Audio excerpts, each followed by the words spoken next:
अब देखो packing fraction of face centred unit cell. तो बेटा आपको पता है फेस सेंटर्ड यूनिट सेल में एटम होते हैं कॉर्नर पर और फेस पर। एटम होते हैं कॉर्नर पर और फेस पर, ठीक है, कॉर्नर और फेस पर। जरा जल्दी से करो, ये आंसर निकालो मेरे से पहले, चारों फेस पर, ठीक है। तो टोटल एटम्स कितने हो गए? Total number of atom, total number of atoms face centred unit cell में। तो खुशी इफेक्टिव नंबर ऑफ एटम बताने बेटा। टोटल नंबर ऑफ एटम वैसे 14, 8 और 6 14, लेकिन effective number of atom per unit cell, rank of unit cell, Z की value कितनी आती है? 4 आती है ना। 8 इंटू 1/8 प्लस 6 इंटू 1/2 कितने होते हैं? 4 होते हैं। ये Z इफेक्टिव, इसको बोलते हैं Z इफेक्टिव, ठीक है, या रैंक ऑफ यूनिट सेल। ये कितने होते हैं? 4 होते हैं। 8 कॉर्नर पर, कंट्रीब्यूशन 1/8, 6 होते हैं फेस पर, कंट्रीब्यूशन कितना होता है? 1/2। काफी डिटेल में हम लोगों ने पढ़ा हुआ है। अच्छा, ए और आर में रिलेशन क्या आता है बेटा? Relation between a and r, तो क्या आता है? √2a इज 4r, है ना, ये रिलेशन आता है। ये √2a इज 4r, ये डिस्टेंस सबसे कम होगी, ये नियरेस्ट नेबर होगा, ये डिस्टेंस √2a, ये हमने काफी डिटेल में पढ़ ली है। तो √2a इज 4r, ये रिलेशन आता है। और पैकिंग फ्रैक्शन कैसे निकालते हैं हम? टोटल नंबर ऑफ एटम्स का volume, volume of total number of atom, total atom है 4 into volume of one atom 4/3 πr³। अब आप परफेक्ट हो चुके हो, अपॉन a³। और a की वैल्यू क्या आ गई बेटा? यहां से 4r/√2, यहां वैल्यू पुट कर दो। 4 into 4/3 πr³ upon 4r/√2। Board में डेरिवेशन आएगी तो पूरा लिखना है अच्छे से। तो कितना आ गए? 0.74, 74%। ये है पैकिंग फ्रैक्शन, या बोलेंगे परसेंटेज ऑफ ऑक्यूपाइड वॉल्यूम। ये पैकिंग फ्रैक्शन है या परसेंटेज ऑफ ऑक्यूपाइड वॉल्यूम। बेटा इंटरस्टिशियल स्पेस कितना आएगा? इंटरस्टिशियल स्पेस, या बोलते हैं अवेलेबल वॉल्यूम, ठीक है। ये कितना आता है? 26%, 26%। क्लियर है? चलो इसके बाद लिखो packing fraction in, next heading डालो। नोट कर लिया? यस और नो? हो गया? चलो अब लिखो packing fraction in, next packing fraction in, packing fraction in end face centred unit cell. Calculate कर लो जरा जल्दी से। देखो end face centred unit cell क्या होता है? कॉर्नर के साथ साथ एटम ऑल्टरनेट फेस पर होते हैं, एंड फेस पर। और ऑल्टरनेट फेस मैंने आपको बताया था 2, ठीक है। एक फेस ये है, बाकी सारी एडजेसेंट फेस छोड़ दो चारों, और वो उधर। तो ऑल्टरनेट फेस कितनी होती हैं? 2 होती हैं। तो end face centred unit cell में एटम कहां होते हैं? End face centred unit cell में एटम होते हैं कॉर्नर पर, और उसके साथ ऑल्टरनेट फेस, है ना। ऑल्टरनेट फेस कितनी हुई बेटा? 2, एक ये और एक ये, कोई भी 2 ऑल्टरनेट फेस 2 ही। तो इसका पैकिंग फ्रैक्शन कितना आएगा? चलो कर लो फाइन, कितना आएगा जरा बताओ packing fraction. Packing fraction of end face centred unit cell, दिमाग चलाओ, कैलकुलेट करने की जरूरत भी नहीं है। देखो किससे रिलेट कर सकते हैं इसका पैकिंग फ्रैक्शन? 37, हार्दिक बोला 37, है ना। कैसे? डायरेक्ट बताना हो तो कैसे? 37, ठीक है। हाँ पिछले से भाई, इसमें टोटल 4 एटम थे, बिल्कुल सही है। ए और आर का रिलेशन सेम है बिल्कुल उसमें और इसमें। इसमें 4 एटम है, इसमें कितने एटम आएंगे? 2 एटम आएंगे, तो हाफ हो जाएगा, सिंपल हाफ, ऐसे ध्यान रखो, बिल्कुल सही है। ठीक है, तो पैकिंग फ्रैक्शन क्या आएगा इसके अंदर? पहले तो टोटल नंबर ऑफ एटम देखो, टोटल नंबर ऑफ एटम कितने होंगे बेटा? 8 कॉर्नर पर इंटू 1/8 इज इक्वल टू 1। ठीक है, तो कॉर्नर वाला 1 हो गया, ऑल्टरनेट फेस 2 है, इंटू 1/2 1 ये आ गया, तो टोटल एटम 2 हो गए। तो 2 into 4/3 pi r cube upon a cube, a cube same यही आएगा रिलेशन, 4r/√2 का क्यूब। तो बेटा ये आता है 37%। और ये आपको डायरेक्ट यहां से ध्यान कर सकते हो, फेस सेंटर्ड यूनिट सेल, या 4 एटम होते हैं या 2 एटम होते हैं, बाकी सब कुछ सेम रहता है। ए और आर में रिलेशन सेम आएगा, ए और आर में रिलेशन बिल्कुल सेम आएगा, तो 37% आता है ये। ठीक है, ध्यान रखना है। इसके बाद हमें 2 पैकिंग फ्रैक्शन और पढ़ने हैं, डायमंड का और हेक्सागोनल यूनिट सेल का। पर उससे पहले हम टाइप ऑफ वॉइड पढ़ते हैं। ठीक है, हेडिंग डालो टाइप ऑफ वॉइड, छोटा सा टॉपिक है, टाइप ऑफ वॉइड। पहली बात तो वॉइड क्या होता है, लिखो वॉइड। वॉइड होता है vacant space, vacant space surrounded by atoms और sphere, vacant space surrounded by atom और स्फीयर। नोट कर लो वॉइड। ठीक है, जैसे हमने 3 एटम रखे मिलाकर, तो बीच में जो खाली जगह होगी उसको बोलेंगे वॉइड, और इंटरस्टिशियल स्पेस। ये बेटा होते हैं 4 टाइप के, 4 टाइप के। एक बार लिख लो जल्दी से। ट्राइंगुलर, ट्राइंगुलर वॉइड, दूसरा होता है टेट्राहेड्रल वॉइड, चलो एक ये भी लिख लो, स्क्वायर प्लेनर, फिर होता है ऑक्टाहेड्रल, ठीक है, और एक होता है क्यूबिकल, क्यूबिकल, क्यूबिकल। ठीक है, 5 बिल्कुल सही है, क्यूबिकल है ना। Triangular void, tetrahedral void, square planar, octahedral और क्यूबिकल। थोड़ा शॉर्ट में लिखो क्योंकि ये 2-3 बार आना है।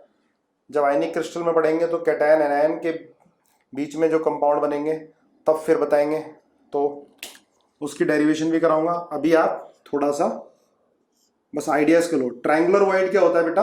Vacant space surrounded bye 3 atoms. लिख लेना ट्राइंगुलर वॉइड में vacant space surrounded bye 3 atoms, 3 atoms,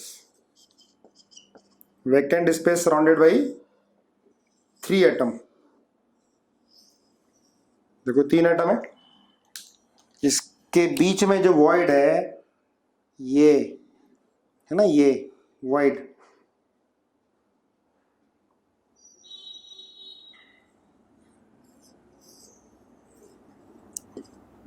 ये है बेटा ट्राइंगुलर वॉइड। क्लियर है? इसमें एक चीज ध्यान रखो, r void upon r atom is equal to 0.155। Derivation कराऊंगा मैं इसके, अभी फिलहाल लिखो radius of void upon radius of atom 0.155। वैसे बहुत इजी है, थोड़ी सी ट्रिग्नोमेट्री लगानी है बस आपको, ज्यादा कुछ नहीं लगाना। ठीक है, देखो ये एंगल कितना होगा, 30 डिग्री होगा। cos 30 कितना आएगा? देखो ये रेडियस ऑफ वॉइड और ये रेडियस ऑफ एटम, यहाँ रेडियस ऑफ एटम और रेडियस ऑफ वॉइड, और ये क्या होगा? Radius of atom capital R, ये कैपिटल आर है, रेडियस ऑफ वॉइड को हमने स्मॉल आर बोल दिया। ठीक है, cos 30 से निकाल सकते हो। चलो वो ड्राइव बाद में कराएंगे, पहले फिलहाल लिखो इसको। Radius of void upon radius of atom 0.155 learn करना है। ठीक है, ये लिमिटिंग रेडियस है बेटा इसकी, यह लिमिटिंग रेडियस इसकी, लिमिटिंग रेडियस। ये ट्राइंगुलर वॉइड है। ठीक है, लिखो टेट्राहेड्रल वॉइड। टेट्राहेड्रल वॉइड क्या होता है? Vacant space surrounded by 4 atoms. Vacant space surrounded by 4 atoms. जैसे ये 3 एटम नीचे रखे हुए हैं बेटा, और ये 1 एटम ऊपर रख दिया, ठीक है। इन चारों एटम के सेंटर को आप ज्वाइन करोगे तो क्या बन रहा है? टेट्राहेड्रॉन बनता है। चारों एटम के सेंटर को ज्वाइन करेंगे तो क्या बनता है? टेट्राहेड्रॉन बनता है। फील करो, जो 3 एटम ऊपर, 1 एटम इसके, 3 एटम नीचे रखे हुए हैं, 1 एटम इसके ऊपर रख दिया, तो बीच में जो खाली स्पेस होती है वो होता है टेट्राहेड्रल वॉइड। इसमें ध्यान रखना, radius of void upon radius of atom ये आता है 0.225। 0.225 डेरिवेशन कराऊंगा मैं पूरी आपको, और बहुत आसान तरीके से, जो बुक में दे रखी है उससे इजी तरीके से डेरिवेशन होगी इसकी, आप लोग खुद ही करोगे, है ना। मिनिमम रेडियस, लिमिटिंग रेडियस का मतलब जो मिनिमम रेडियस रेशियो आएगा, ये लिमिटिंग रेशियो है, radius of void upon radius of atom, इससे कम नहीं हो सकता, ठीक है। रेंज भी आती है ना इसमें। चलो देखो आगे, radius of void upon radius of atom कितना है? 0.225। ये मिनिमम रेशियो है रेडियस ऑफ वॉइड और रेडियस ऑफ एटम का, 0.225। क्लियर है? ये मिनिमम इतना जरूर होगा, बाकी रेंज होती है ना, वो पूरी रेंज वगैरह सारा ड्राइव करेंगे अच्छे से। चलो आगे देखो, तो ये होगा tetrahedral void, vacant space surrounded by 4 atom. अभी बस थोड़ा सा आइडिया दे रहे हैं इसका, फिर एक बार इसका डेरिवेशन भी कराएंगे। स्क्वायर प्लेनर, देखो स्क्वायर प्लेनर में क्या होता है बेटा? ये भी 4 atom surrounded by 4 atom, vacant space surrounded by 4 atom, है ना। जैसे ऐसे रख दिया हमने, देखो ये ध्यान देना किस तरह से एटम रखे हैं, ये ऐसे रखे हैं चारों एटम। मैथ्स वालों को तो इसका रेडियस ऑफ ये भी मालूम चल जाएगा, देखते ही ट्रिग्नोमेट्री लगाई होगी cos 45 से, तुरंत तो मालूम चल जाएगा, पर अभी ना करो। ये वॉइड बन गया देखो बीच में, है ना, ये 45 होगा। देखो ये इस तरह से हमने एक ही प्लेन में 4 एटम रखे, तो ये 4 एटम के बीच की जो खाली जगह होगी, जो वॉइड बनेगा, उसको बोलते हैं स्क्वायर प्लेनर वॉइड। इसमें ध्यान रखना बेटा, radius of void upon radius of atom ये 0.414 आता है। सब ड्राइव करेंगे इसको, अभी फिलहाल लिखो। देखो इसमें दोनों में गलती नहीं करना, टेट्राहेड्रल वॉइड भी, vacant space surrounded by 4 atom. Square planar भी क्या है? Vacant space surrounded by 4 atom. पर यहां पर जो ये रेशियो आता है radius of void upon radius of atom 0.414, पर यहां 0.225 है। इसके बाद देखो ऑक्टाहेड्रल वॉइड, ऑक्टाहेड्रल वॉइड कहीं डालो। ऑक्टाहेड्रल वॉइड क्या होता है? Vacant space surrounded bye 6 atom, vacant space surrounded bye 6 atom. Octahedral void, ये क्या होगा? Vacant space surrounded bye 6 atom. देखो जैसे ये 3 एटम नीचे हैं, इसके बाद इस तरह का अरेंजमेंट आ गया, ये 3 एटम हमने इसके ऊपर लगा दिए। ये फील करो, 3 एटम नीचे 3 एटम ऊपर, तो बीच में जो 6 एटम के बीच की खाली जगह होगी उसको बोलेंगे ऑक्टाहेड्रल वॉइड्स। ऑक्टाहेड्रल वॉइड में आता है radius of void upon radius of atom 0.414। देखो दोनों का सेम आता है, स्क्वायर प्लेनर का भी यही आता है और ऑक्टाहेड्रल वॉइड का भी यही आता है। Radius of void upon radius of atom 0.414। Derivation में आपको समझ में आ जाएगा दोनों का सेम क्यों आ रहा है। क्लियर है? तो ये है octahedral void, vacant space surrounded by 4 atom, sorry 6 atom. अब लिखो cubical void. Cubical void cubical void क्या होता है? Vacant space surrounded by 8 atoms. Cubical void, cubical void ये क्या होगा बेटा? Vacant space surrounded by 8 atoms, है ना। जैसे सिंपल यूनिट सेल है तो सिंपल यूनिट सेल के सेंटर पर आप जो खाली जगह होगी वो क्या होगा? क्यूबिकल वॉइड होगा, है ना। Simple unit cell, simple unit cell में एटम कहां होते हैं? कॉर्नर पर होते हैं। सिंपल यूनिट सेल को प्रिमिटिव यूनिट सेल बोलते हो। तो बॉडी सेंटर पर जो एटम, बॉडी सेंटर पर जो खाली जगह होगी, खुद फील करो, है ना। जिस रूम में बैठे हो तो कॉर्नर पर, सारे कॉर्नर पर एटम रखा हुआ है, तो बीच सेंटर में जो खाली जगह आपको फील हो रही है, ठीक है, वो क्या होगी? क्यूबिकल वॉइड होगा। तो क्यूबिकल वॉइड क्या होता है? Radius of void upon radius of atom 0.732, काफी सारों ने लिख के बता दिया था मुझे, 0.732, ठीक है। Radius of void upon radius of atom 0.732। तो ये 5 टाइप के वॉइड हमने पढ़े। पहला triangular void, vacant space surrounded by 3 atom. हाँ, radius of void upon radius of atom कितना पढ़ा हमने? 0.155।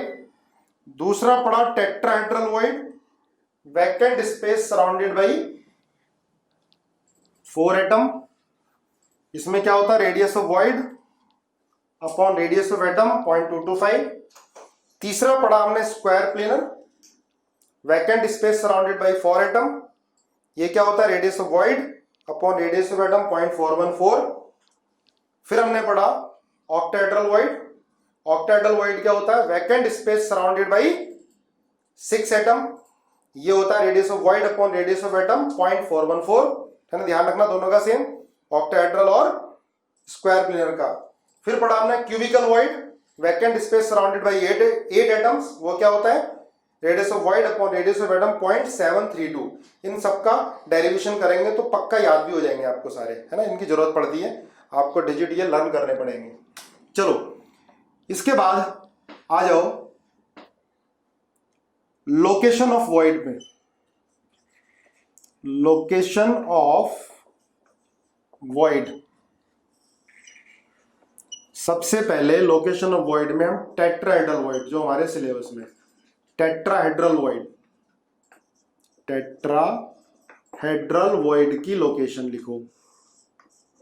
देखो बेटा ध्यान रखना, पहली बात तो 3D में जो वॉइड आएंगे वो टेट्राहेड्रल, ऑक्टाहेड्रल, क्यूबिकल वॉइड, ठीक है ना। टेट्राहेड्रल वॉइड की लोकेशन कहां होती है? पहली बात तो ये FCC और CCP में होगा। FCC और CCP, face centred cubic close packing, और cubic CCP, cubic close packing, ठीक है। ध्यान रखना, याद करो फेस सेंटर्ड यूनिट सेल को। फेस सेंटर्ड यूनिट सेल में एटम कहां कहां होते हैं? फेस सेंटर्ड यूनिट सेल में एटम कहां होते हैं? कॉर्नर और फेस पर होते हैं, ठीक है। तो टेट्राहेड्रल वॉइड बॉडी डायगोनल पर बनते हैं, लिखते जाओ साथ साथ, बॉडी डायगोनल पर। और डिस्टेंस क्या होती है? नोट करना, डिस्टेंस, ये बॉडी डायगोनल है, बॉडी डायगोनल √3a होता है। पर टेट्राहेड्रल वॉइड कॉर्नर से √3a/4 पोजीशन पर होता है। ऐसी दूसरा वाला कॉर्नर से √3a/4 डिस्टेंस पर होगा। ध्यान रखना, फेस सेंटर्ड यूनिट सेल को, बैठ जाओ फेस सेंटर्ड यूनिट सेल में, एटम कहां पर है? कॉर्नर पर है और सारी फेस पर है। और कहां पर मिलते हैं टेट्राहेड्रल वॉइड? बॉडी डायगोनल पर। देखो टोटल बॉडी डायगोनल कितने होते हैं एक बार बताओ? यूनिट सेल में, क्यूबिक यूनिट सेल में बॉडी डायगोनल कितने होते हैं? 4 होते हैं। एक बॉडी डायगोनल पर 2 टेट्राहेड्रल वॉइड मिलते हैं, ठीक है। एक बॉडी डायगोनल पर 2 टेट्राहेड्रल वॉइड मिलते हैं। और टेट्राहेड्रल वॉइड की जो डिस्टेंस होती है कॉर्नर से √3a/4, √3a/4। ये डिस्टेंस √3a/4 कहां से आई? ये आपको मुझे बताना है, ठीक है। व्हाट्सएप पर भेजना है, देखते हैं कौन कौन बता पाते हैं। हर साल मुझे अलग अलग तरह के बच्चों ने बताए हैं, ठीक है। ये पोजीशन √3a/4 कैलकुलेट करके बताया है। दोबारा देख लो, टेट्राहेड्रल वॉइड की पोजीशन देख रहे हैं हम। तो टेट्राहेड्रल वॉइड, पहली बात तो फेस सेंटर्ड यूनिट सेल में, ठीक है। फेस सेंटर्ड यूनिट सेल से जो 3 डायमेंशनल पैकिंग बनती है वो एफसीसी और सीसीपी होती है। एफसीसी और सीसीपी, है ना। तो फेस सेंटर्ड यूनिट सेल में एटम कहां होते हैं? फेस और कॉर्नर पर होते हैं। तो फेस सेंटर्ड यूनिट सेल में ये टेट्राहेड्रल वॉइड पाए जाएंगे। पोजीशन क्या होती है, लोकेशन क्या होती है? बॉडी डायगोनल पर, और बॉडी डायगोनल पर कॉर्नर से √3a/4 डिस्टेंस पे। एक बार बना लो साथ साथ, ऐसी नीचे वाले कॉर्नर से √3a/4 पोजीशन से। अब आप देखो, फेस सेंटर्ड यूनिट सेल के अंदर बैठ जाओ आप, एटम को विजुलाइज करो, कॉर्नर पर है और ये फेस पर है, ठीक है। अब अपने सामने वाला एक कॉर्नर देखो, तो कॉर्नर वाला एटम और ये 3 फेस वाले एटम, ये वाले, एक ये वाला मेरे सामने, एक इधर वाला, एक ऊपर वाला, इनके बीच की जो खाली जगह आएगी वो कहां पर आएगी? बॉडी डायगोनल पर। और ये डिस्टेंस कितनी होती है? कॉर्नर से √3a/4। इसी तरह से दूसरे कॉर्नर पर से डिस्टेंस √3a/4 पोजीशन पर भी ये बनेगा टेट्राहेड्रल वॉइड। देखो ध्यान से, तो लिख लो फिलहाल, ठीक है। तो ये कहां बनते हैं? बॉडी डायगोनल पर बनते हैं टेट्राहेड्रल वॉइड, और कॉर्नर से √3a/4, कॉर्नर से √3a/4। अब मुझे बताओ, total tetrahedral void face centre unit cell में कितने होंगे? Total tetrahedral void face centre unit cell में कितने होंगे? 8। दीप बता रहा है 8, खुशी 8 होंगे ना, क्योंकि भाई 4 बॉडी डायगोनल है, एक बॉडी डायगोनल पर 2 टेट्राहेड्रल वॉइड हैं, तो 4 पर 8 ही तो होंगे, सिंपल सी बात है ना। देखो एक चीज और ध्यान रखना, कौन कौन से एटम से बनता है? एक कॉर्नर वाले से, लिख लो, और 3 फेस सेंटर वाले, 3 फेस सेंटर वाले। अगर पूछ ले कि भाई फेस सेंटर यूनिट सेल में जो टेट्राहेड्रल वॉइड बन रहा है वो कौन कौन से एटम से बन रहा है? एक कॉर्नर वाले से और 3 फेस सेंटर वाले से। आप देखो एक बार, बैठो फेस सेंटर यूनिट सेल के अंदर, अपने कमरे को बनाओ, तो कॉर्नर देखो सामने, वो कॉर्नर और एडजेसेंट वाले 3 फेस, ये है ना, एक ये वाला मेरे सामने वाली वॉल है ना, ये इस पर जो होगा एटम, एक इधर वाली, एक ऊपर वाली, ये 3 फेस हो गई, है ना, और ये कॉर्नर वाला। तो इनके बीच की जगह जो आएगी वो कहां पर आएगी? बॉडी सेंटर, वो सॉरी इधर आएगी √3a/4 पोजीशन पर, ठीक है। बाकी याद कर लो, इसको रट्टा मार लो, √3a/4 पोजीशन पर कॉर्नर से, ठीक है। तो भाई एक क्वेश्चन ये आ सकता है कि कौन कौन से एटम से बनता है, लर्न हो गया होगा तुम्हें। एक कॉर्नर और 3 फेस सेंटर। दूसरा कहां पर पाए जाते हैं? फेस सेंटर्ड के बॉडी डायगोनल पर, और डिस्टेंस क्या होती है? कॉर्नर से √3a/4, नीचे वाले भी √3a/4, एक बॉडी डायगोनल पर 2 टेट्राहेड्रल वॉइड, तो कितने होंगे टोटल? 8, क्योंकि body diagonal cubic unit cell में 4 होते हैं, एक बॉडी डायगोनल पर 2, तो 4 पर कितने हो गए? 8।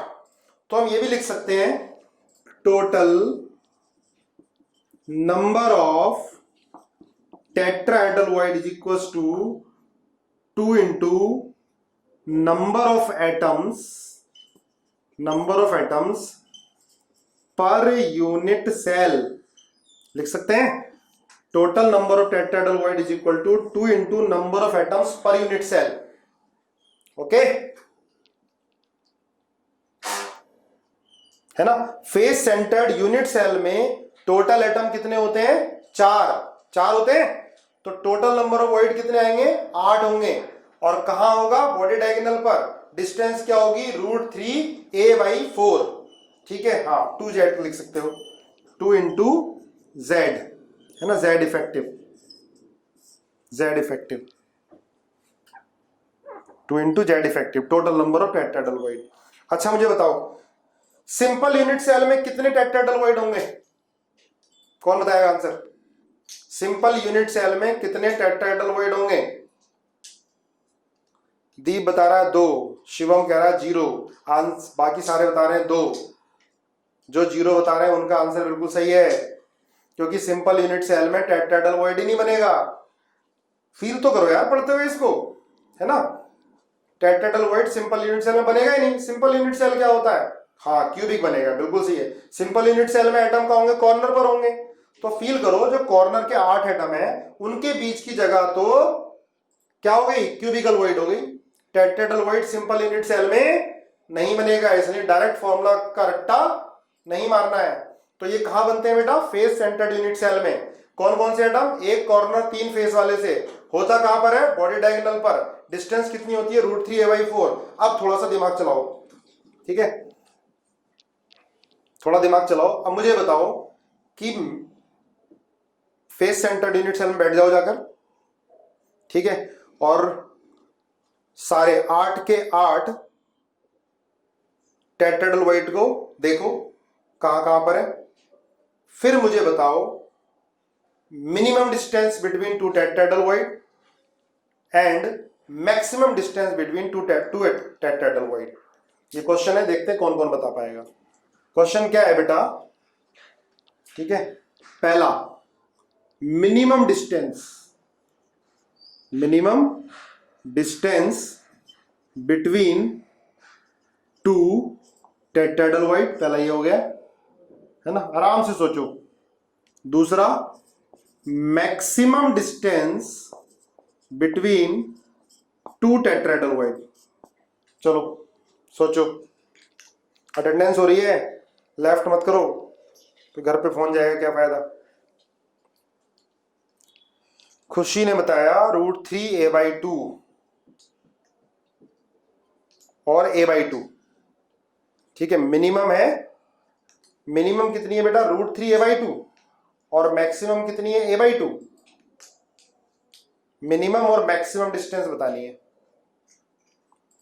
देखो पहले एनालिसिस करो अच्छे से।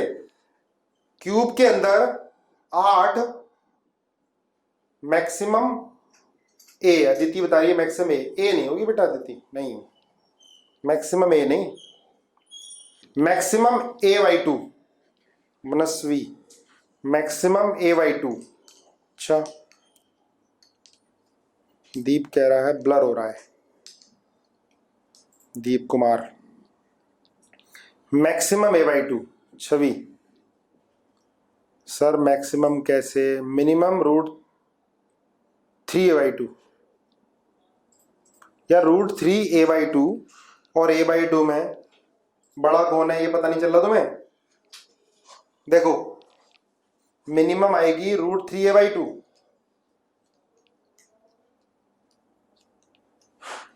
हाँ, और मैक्सिमम नहीं। अभी भी तुम गलत कर रहे हो। देखो सुनो ध्यान से, देखो ये डिस्टेंस एक बार क्यूब में, हाँ, a/2 मिनिमम है गौरव राज, a/2 मिनिमम है। और मैक्सिमम कितना है? देखो जो मिनिमम है बेटा, minimum distance between 2 tetrahedral void, that is a/2। और मैक्सिमम कितनी आएगी? √3a/2। किस किस को दिखाई देगी ये? आप एक काम करो, बड़े क्यूब के अंदर छोटा क्यूब बना दो और सारे टेट्राहेड्रल वॉइड के कॉर्नर को जोड़ दो, बनाओ, है ना। पहले तो आप 8 के 8 टेट्राहेड्रल वॉइड को एनालाइज करो, देखो, है ना। कॉर्नर से √3a/4 पोजीशन, ऐसे उधर के कॉर्नर से √3a/4 पोजीशन, ऐसी जो 4 बॉडी डायगोनल हैं उनके, उन पर 8 हैं, 8 को जोड़ो तो एक छोटा यूनिट सेल बन जाएगा, ठीक है। तो जो मैक्सिमम डिस्टेंस होगी वो तो आएगी √3a/2। सुनो, बॉडी डायगोनल में जो ये डिस्टेंस होगी, जो छोटा वाला यूनिट सेल तुमने बना दिया, सारे के सारे टेट्राहेड्रल वॉइड के सेंटर को जोड़ते हुए, तो उसका जो बॉडी डायगोनल आएगा वो √3a/2 आ जाएगा। ये क्लियर है? दिखाई दिया? ठीक है। और जो एज आएगी बेटा उसकी a/2 आएगी। जो एज आएगी छोटे यूनिट सेल की जिसके कॉर्नर टेट्राहेड्रल वॉइड है, जो उसकी एज आएगी वो कितनी आएगी? a/2। वो क्या हो जाएगी, मिनिमम डिस्टेंस। और मैक्सिमम कितनी आ जाएगी, √3a/2। ठीक है, दीप कह रहा एनालाइज नहीं हो रहा। किस किस को हो गया भाई, जरा एक बार ईमानदारी से, झूठ बोलना, झूठ बोलना पाप है। किस किस को एनालाइज हो गया, दिखाई देने लगा कि भाई a/2 दिखाई दे रही है? अदिति, ध्रुव, आयुष। ठीक है, चलो फिर फिलहाल पॉइंट इसमें नोट कर लो। कौन कौन से पॉइंट, टेट्राहेड्रल बनता किसमें है, फेस सेंटर्ड यूनिट सेल में। कौन कौन से एटम से बनता है, एक कॉर्नर 3 फेस वाले से। सारे पॉइंट याद करो। कहां बनते हैं, बॉडी डायगोनल पर। ठीक है, डिस्टेंस क्या होती है कॉर्नर से, √3a/4। और मिनिमम डिस्टेंस कितनी हो गई, a/2। मैक्सिमम डिस्टेंस कितनी हो गई, √3a/2। ठीक है, सारे रिजल्ट याद रखो। और टोटल नंबर ऑफ वॉइड क्या होगा, 2 into total number of atoms. लेकिन ये भी ध्यान रखना है कि कौन से यूनिट सेल में बनता है, कौन से यूनिट सेल में नहीं बनता। ये नहीं कि बिना सोचे समझे दिमाग बंद करके रट्टा मार दो, ये ध्यान रखना है। चलो आगे देखो, अब आ जाओ आप 3D पैकिंग। 3D पैकिंग है ना, छोटा सा टॉपिक है 3D पैकिंग। 2D पैकिंग हमने पढ़ ली थी, 3D पैकिंग।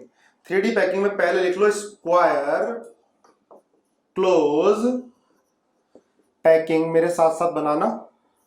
ठीक है, स्क्वायर क्लोज पैकिंग। तो बेटा इस तरह से हम एटम रखते हैं, स्फीयर रखते हैं ऐसे। ये हमने देखो एक लाइन रखी तो क्या बोलते हैं इसको, एक लाइन ही रख दी हमने। ठीक है, 1D एक लाइन। अब इसके नीचे दूसरी लाइन रख दो। साथ साथ नोट्स बनाते रहा करो, इसलिए धीरे धीरे पढ़ा रहा हूं। ठीक है, वैसे तो करनाल के कुछ बच्चों ने पहले ही पढ़ रखा है। हाँ, अब ये 2D हो गई है ना।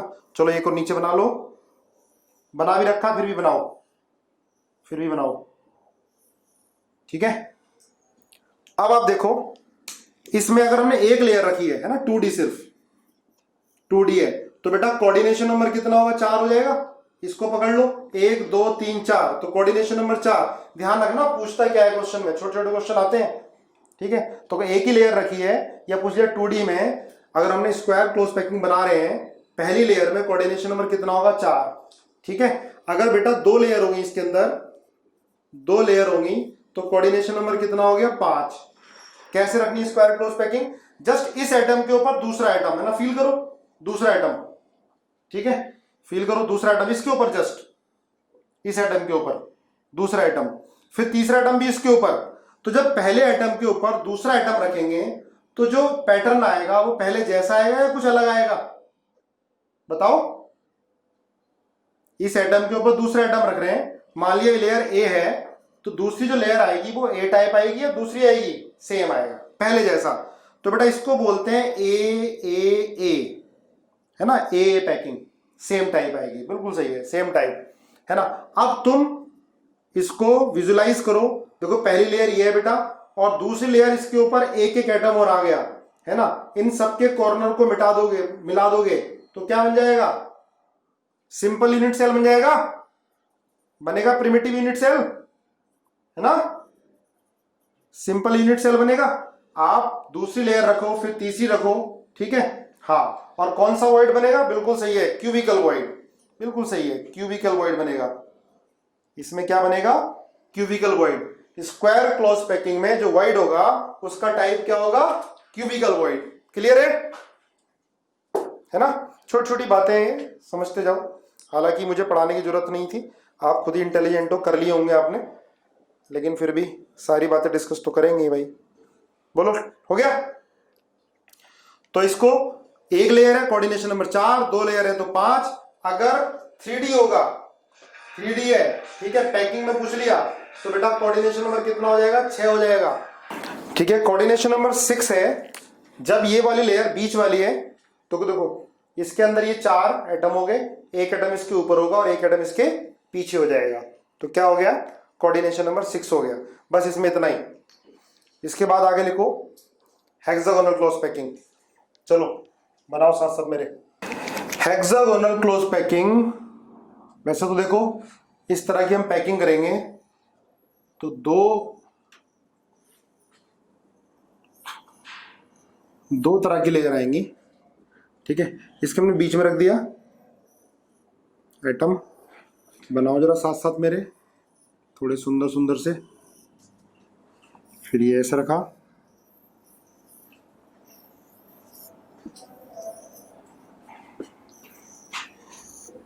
अब आप देखो हमने एक लेयर रखी, ठीक है, मान लिया ये लेयर ए है, ये ए लेयर है पहली, ठीक है। तो अभी हाँ, अगर सिर्फ वन लेयर ही रखी है हमने, एक ही लेयर रखी है, तो बेटा कोऑर्डिनेशन नंबर कितना होगा, 6। सबने बता दिया ना। मान लिया इस एटम को हमने पकड़ लिया, बीच वाले को, 1 2 3 4 5 6, एक लेयर में कोऑर्डिनेशन नंबर 6 होगा। अब मैं एक दूसरी लेयर रख रहा हूं और इस तरह से रख रहा हूं ताकि मैक्सिमम जगह कवर करे एटम इसके गैप में, है ना। अभी तो आपको दिखाई दे रहा होगा कि एक ट्राइंगुलर वॉइड बन रहा है ना। 3 एटम के बीच की जगह सारे क्या बन रहे हैं, ट्राइंगुलर वॉइड बन रहे हैं। अब मैं एक लेयर और रखता हूं,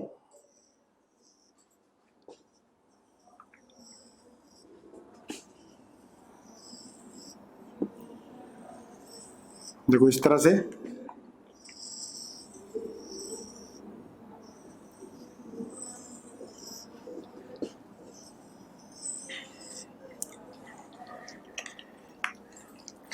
अब मैंने जब सेकंड लेयर रखी, देखो एक लेयर रखी तो आप लोगों ने तुरंत बता दिया कोऑर्डिनेशन नंबर 6।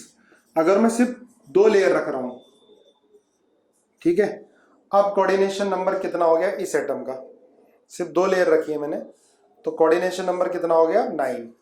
बिल्कुल सही है, 2 लेयर रखी है तो कोऑर्डिनेशन नंबर 9 आ गया। दिखाई दे रहा है बेटा 9। भाई एक एटम बीच वाला ब्लैक वाला एटम देखो, उसके चारों तरफ 6 ब्लैक एटम और 3 क्या आ गए, ब्लू एटम आ गए, है ना। सबको दिखाई देगा, यस सर आ गया, है ना। चलो अब आगे आ जाओ।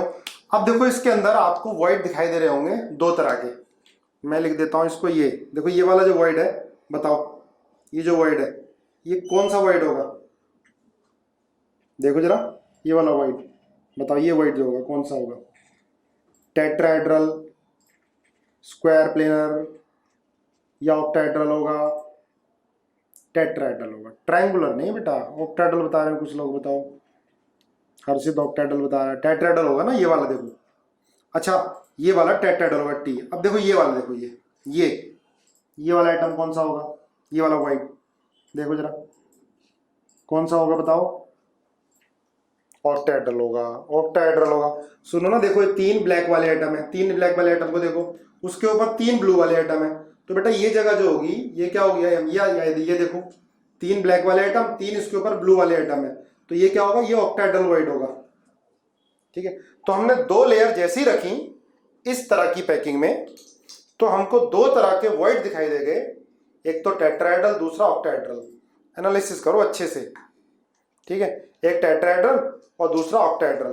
देखो टेट्राहेड्रल ये बन रहा है, ये भी टेट्राहेड्रल है, ये भी टेट्राहेड्रल है, ठीक है ना, ये भी टेट्राहेड्रल है, ये टेट्राहेड्रल है, ये क्या है, ऑक्टाहेड्रल है, ये ऑक्टाहेड्रल है, ये ऑक्टाहेड्रल है, ये ऑक्टाहेड्रल है। देखो एक बात दिखाई देगी आपको, टेट्राहेड्रल ऑक्टाहेड्रल, ये वाला टेट्राहेड्रल, नीचे ब्लैक वाला आइटम, 3 ऊपर ब्लू वाले आइटम हो गए, आ गया, दिखाई दे गया, विजुलाइज हुआ नहीं हुआ, यस यस दिख गया, चलो दिख गया तो बढ़िया, समझो भाई। तो अब ये बी लेयर होगी, जो हमने ब्लू लेयर रखी है बेटा, बी लेयर रखी है। अब सुनो ध्यान से, अगर हम थर्ड लेयर इस तरह से रखते हैं कि वो किसको कवर करे, वो कवर करे टेट्राहेड्रल वॉइड को। थर्ड लेयर हम इस तरह से रखते हैं एटम की, ऑन कवरिंग टेट्राहेड्रल वॉइड को कवर करते हुए। अब आप मुझे बताओ, अगर थर्ड लेयर को आप इस तरह से रखोगे कि वो टेट्राहेड्रल वॉइड को कवर करे, तो वो जो थर्ड लेयर है वो ए के सिमिलर आएगी या बी के सिमिलर आएगी या किसी के सिमिलर नहीं आएगी, बोलो, ए के सिमिलर, बिल्कुल सही है। अगर थर्ड लेयर हम टेट्राहेड्रल वॉइड को कवर करते रखेंगे तो आप देखो ना, टेट्राहेड्रल को कवर कर रहे हैं तो बेटा वो ए लेयर के ऊपर आ रहा है ना, जो हमने ए लेयर रखी थी उस एटम के ऊपर आ रहा है, बिल्कुल सही है। तो वो पहली ए थी, बी थी, फिर ए, बी फिर ए, बी फिर ए, बी फिर ए। तो इस तरह की पैकिंग को बोलते हैं ए बी पैकिंग। आपने ए लेयर रखी थी, फिर बी लेयर, और थर्ड लेयर आपने कैसे रखी, टेट्राहेड्रल वॉइड को कवर करते हुए। तो जब आप टेट्राहेड्रल वॉइड को कवर करते हुए थर्ड लेयर रखोगे तो वो किसके सिमिलर आएगी, ए लेयर के। तो ऐसी पैकिंग को बोलते हैं ए बी पैकिंग। नाम होता है hexagonal close packing, short form में HCP। और बेटा कोऑर्डिनेशन नंबर होगा 12, आपको दिखाई दे गया होगा, देखो ध्यान से, है ना। ये जो ए लेयर है इसको बीच में मान लो, ये बीच वाली लेयर, ठीक है। इस ए लेयर के चारों तरफ 6 एटम, 3 एटम ऊपर वाली बी के, 3 एटम नीचे वाली बी के। तो टोटल कोऑर्डिनेशन नंबर कितना हो जाता है, 12। अगर ये बीच वाली लेयर है तो बोलो, आया समझ में सबको? यस, ठीक है, आ गया। वैसे तो आप सारे रिजल्ट भी याद करते जा रहे हो, क्वेश्चन आपका गलत नहीं होने का बिल्कुल भी, ठीक है, बिल्कुल सही है। 6 ए लेयर के, 3 इसके और 3 इसके, है ना। टोटल कितने हो जाएंगे, 12 हो जाएंगे, ठीक है। अगर सुनना ध्यान से, अगर हमने थर्ड लेयर को इस तरह से रखा कि क्या कवर हो, ऑक्टाहेड्रल वॉइड कवर हो। थर्ड लेयर को हम इस तरह से रख रहे हैं कि ऑक्टाहेड्रल वॉइड कवर हो। ए लेयर हमने रख रखी है पहले ब्लू एटम वाली, फिर बी लेयर कौन सी है, ए ब्लैक एटम, दूसरी ब्लू एटम, और थर्ड लेयर को हम रख रहे हैं ऑक्टाहेड्रल वॉइड को कवर करते हुए। तो वो लेयर किसके सिमिलर आएगी, ए के या बी के या किसी के भी नहीं, नॉट सिमिलर, मतलब सी टाइप की लेयर आएगी, A B C, A B C, A B C, ठीक है, किसी के भी नहीं, बिल्कुल सही है, सी टाइप की लेयर आएगी। इसको बोलते हैं बेटा CCP, क्यूबिक क्लोज पैकिंग। इसको बोलते हैं CCP या बोलते हैं FCC। ध्यान रखना, CCP और FCC, क्यूबिक क्लोज पैकिंग और face centred cubic close packing एक ही बात है। इसमें जो यूनिट सेल होता है, इसमें जो यूनिट सेल होता है वो क्या होता है, face centred unit cell, face centred unit cell. NCERT में इसका प्रोजेक्शन बना रखा है, बहुत ध्यान से आपको समझ में आ जाएगा, फेस सेंटर्ड यूनिट सेल। और कोऑर्डिनेशन नंबर इसमें भी 12। अब इधर आ जाओ, देखो हेक्सागोनल में, ध्यान रखो, हेक्सागोनल यूनिट सेल इसमें HCP में जो यूनिट सेल बनता है, ध्यान रखना, वो क्या बनता है, हेक्सागोनल यूनिट सेल बनता है। इसके बारे में भी पढ़ते हैं, हेक्सागोनल यूनिट सेल बनता है बेटा, हेक्सागोनल यूनिट सेल बनता है। क्लियर है? फील करो कैसे बनेगा। देखो ब्लैक वाला एटम, देखो इसके चारों तरफ जो ब्लैक वाले एटम है उनके सेंटर को जोड़ दो, उसके बाद फिर 3 एटम बीच में आएंगे, फिर ए लेयर आएगी, है ना। चलो मैं बना के दिखाता हूं तुम्हें, पहले नोट कर लो। A B packing, coordination number 12, unit cell क्या बनेगा, हेक्सागोनल यूनिट सेल, HCP बोलते हैं। अगर थर्ड लेयर हम रखते हैं ऑक्टाहेड्रल वॉइड को कवर करते हुए तो ABC पैकिंग, कोऑर्डिनेशन नंबर इसमें भी 12, क्या बोलते हैं, CCP और FCC। याद करो यूनिट सेल क्या बनता है इसके अंदर, फेस सेंटर्ड यूनिट सेल बनता है, फेस सेंटर्ड यूनिट सेल बनता है। दोनों में डिफरेंस समझ में आना चाहिए, HCP और CCP में, दोनों में टाइप्स ऑफ यूनिट सेल अलग अलग है। इसके अंदर जो यूनिट सेल बनेगा वो FCC और CCP, और उसके अंदर जो यूनिट सेल बनेगा वो क्या बनेगा, हेक्सागोनल यूनिट सेल बनेगा, ठीक है। फेस सेंटर्ड यूनिट सेल के बारे में सारा कुछ पढ़ चुके हैं, पैकिंग फ्रैक्शन पढ़ चुके हैं, नंबर ऑफ एटम पढ़ चुके हैं, और नियरेस्ट नेबर पढ़ चुके हैं, सब कुछ पढ़ चुके हैं हम इसके बारे में। लेकिन हमने हेक्सागोनल यूनिट सेल के बारे में कुछ अभी नहीं पढ़ा है। तो अब हेडिंग डाल लो, हेक्सागोनल यूनिट सेल, ठीक है।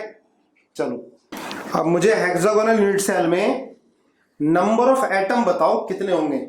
जैसे फेस सेंटर्ड यूनिट सेल में 4 एटम होते हैं, effective number of atom, rank of unit cell. कितने होते हैं? 4 होते हैं, है ना। तो आपको बताना है हेक्सागोनल यूनिट सेल में कितने एटम होंगे। 12 थोड़ा ना होते हैं, 12 होते हैं।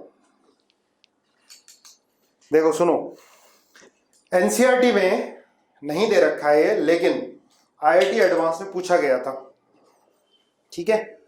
अच्छा, 2 टॉपिक हैं जो एनसीईआरटी में, आईआईटी में या मेडिकल में नहीं है, लेकिन केवीपीवाई में आते हैं। एक मिलर इंडेक्सेस और एक है ब्रैग्स इक्वेशन, ठीक है। ये दोनों केवीपीवाई का है, बाद में सबसे लास्ट में कराएंगे। हेक्सागोनल यूनिट सेल बनाओ। देखो अब आप एनालिसिस करो पैकिंग की। हमने पहली लेयर रखी थी, ठीक है, उसमें बीच में एटम था और उसके चारों तरफ 6 एटम थे, ठीक है। मैं बनाता हूं, मेरे साथ साथ एक बार बनाओ।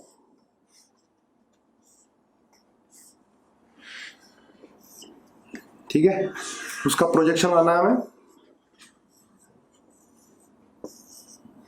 बीच में एटम था एक, देखो ध्यान से, है ना।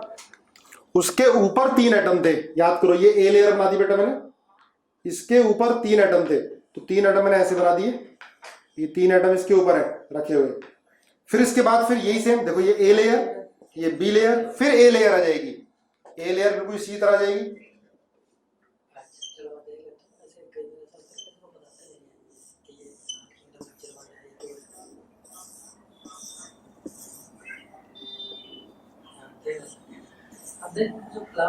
ठीक है, ये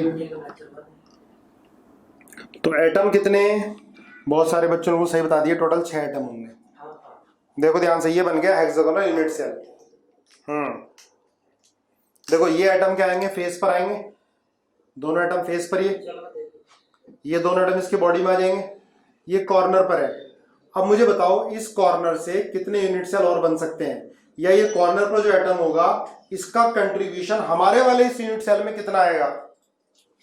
अगर हेक्सागन पर एटम होगा तो कंट्रीब्यूशन कितना आएगा जतिन? 1/3 नहीं बेटा, 1/6। बिल्कुल सही है, बहुत सारे बच्चों ने बताया। दीप 1/3 नहीं बेटा, 1/6 आना चाहिए। देखो 3D में देखो ना, इससे जैसे आपने देखा था क्यूबिक यूनिट सेल में कॉर्नर, एक का कॉर्नर टोटल 6 में होते थे, सॉरी 8 में कॉमन होता था क्यूबिक यूनिट सेल का कॉर्नर, लेकिन हेक्सागोनल का ये कॉर्नर कितने यूनिट सेल में कॉमन होगा? टोटल 6 में, है ना। आ रहा, फील हो रहा है, समझ में आ रहा नहीं आ रहा, है ना। ऐसे नहीं बनेगा, देखो ये यहाँ एक ही बन जाएगा, एक ये 3 तो यहाँ बन जाएंगे, 3 इसके ऊपर आ गया, आ गया, बहुत सारों को आ गया। देखना जरूर, ये जो एक्सटेंड होगा, ये जो कॉर्नर कॉमन होगा हेक्सागन में, ठीक है, ये टोटल 6 हेक्सागन में कॉमन हो जाएगा। तो ये वाला जो एटम होगा इसका कितना कंट्रीब्यूशन आएगा? 1/6 आएगा। ये क्या होंगे? बॉडी में होंगे। ये क्या होंगे? फेस पर होंगे, ठीक है। इससे तो एक ऊपर जा रहा होगा, एक नीचे आ रहा होगा, ठीक है ना। चलो टोटल नंबर ऑफ एटम देखो, टोटल नंबर ऑफ एटम्स कितना आएगा भाई? देखो 1 2 3 4 5 6, कॉर्नर कितने हो गए बेटा? टोटल 12 कॉर्नर है, 12। कंट्रीब्यूशन कॉर्नर पे 1/6 आएगा, क्लियर है। 12 कॉर्नर, 1 2 3 4 5 6, 1 2 3 4 5 6, 12 कॉर्नर है। कंट्रीब्यूशन कितना हो गया? 1/6 हो गया, क्लियर है। आ गया समझ में सबको? विजुलाइज हुआ नहीं हुआ? कसम से बताओ किस किस को विजुलाइज नहीं हुआ? निखिल जरा भाई ये देख तू, ये हेक्सागन बना जरा, ठीक है। इससे फिर एक, इससे फिर एक, अरे कैसा यार, है ना। देखिए कॉर्नर देख, ये 3 तो इसमें हो गया, आ गया समझ? पुलकित कह रहा, अब देख लो पूरी तरह से, 3 तो इनमें, देखो 3 ये नीचे जा रहे होंगे, 3 इससे ऊपर आते हैं, ऊपर आ रहे होंगे, ठीक है। ये 3 नीचे हेक्सागन है ना, 3 इसके ऊपर, तो ये जो बीच में होगा 6 में नहीं होगा। आ गया सबको? ठीक है, चलो अब देखो आगे। तो टोटल नंबर ऑफ एटम कितने हो गए? फिर से देखो, total atoms per unit cell भाई 12 कॉर्नर है, कंट्रीब्यूशन 1/6 है, प्लस फेस वाले कितने हैं? 2 हैं, कंट्रीब्यूशन फेस पे 1/2 ही होगा इसके अंदर, बॉडी वाले कितने हैं? तीनों, ये तो पूरे अंदर ही है इसके पेट के, तो कितना होगा? 3, टोटल कितने आ गए? 6। तो टोटल नंबर ऑफ एटम कितने हो गए? 6 पर यूनिट सेल। 6 हुए ना? यस और नो? अब कल हम इसकी हाइट देखेंगे और पैकिंग फ्रैक्शन निकालेंगे, ठीक है ना?